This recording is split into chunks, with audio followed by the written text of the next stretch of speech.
So now they're getting to another, like I said, their job has been doing supporting arms, which is basically cover and move on a big scale. That's what they're doing. You've got a group, this machine gun platoon with the Milan, with the heavy machine guns.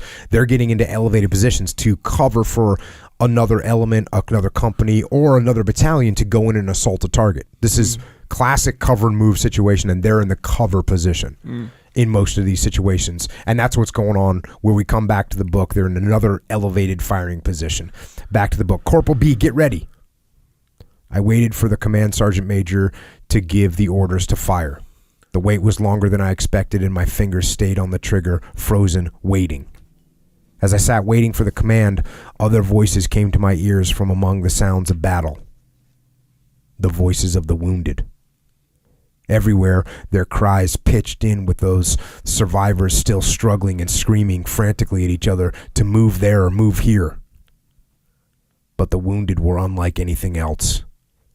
Their cries could be heard above the uninjured. Their shouts were desperate. My mind went blank. My eyes were wide open with fright for them. My mouth dried as I lay there. The seconds seemed like hours. Their anguished moaning and crying is here in my ears now as I write. No matter what I or others did to try and ignore them, they somehow seemed to grow louder and louder. I burned with frustration. One victim, who I later found out was Baz Barrett, seemed so near, groaning and shouting, "Help me, please, don't leave me. For fuck's sake, help, I can't move." Someone further along to our left called out, "For Christ's sake, I'm dying. Don't let them bury me here. Please, please." I shouted out, "Hang on, don't move, for fuck's sake, keep quiet." I started to crawl from my position. I wanted to help them. The platoon commander grabbed my arm. "Leave it, Corporal B. Leave it." I looked at him. "Why?" "Because a sniper has already picked off about 5 or 6 guys that have tried to help. The top says no more, okay?" I slumped to the ground with a feeling of total helplessness.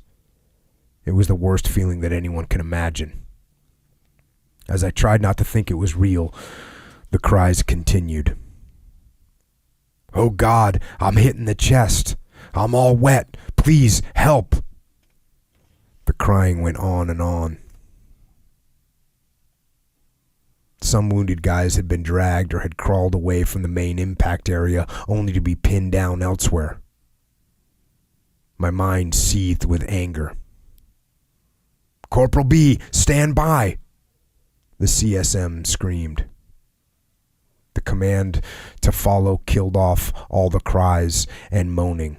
The weapon broke a stream of fire at the Argentinian positions, 3 to 5 rounds bursting across the summit. The steady rate of fire continued as the CSM shouted across to change direction using our tracer rounds as indicators. All 6 guns opened up. Our tracers ripped across the summit to the other end of the mountain, the bullets bouncing and ricocheting in all directions.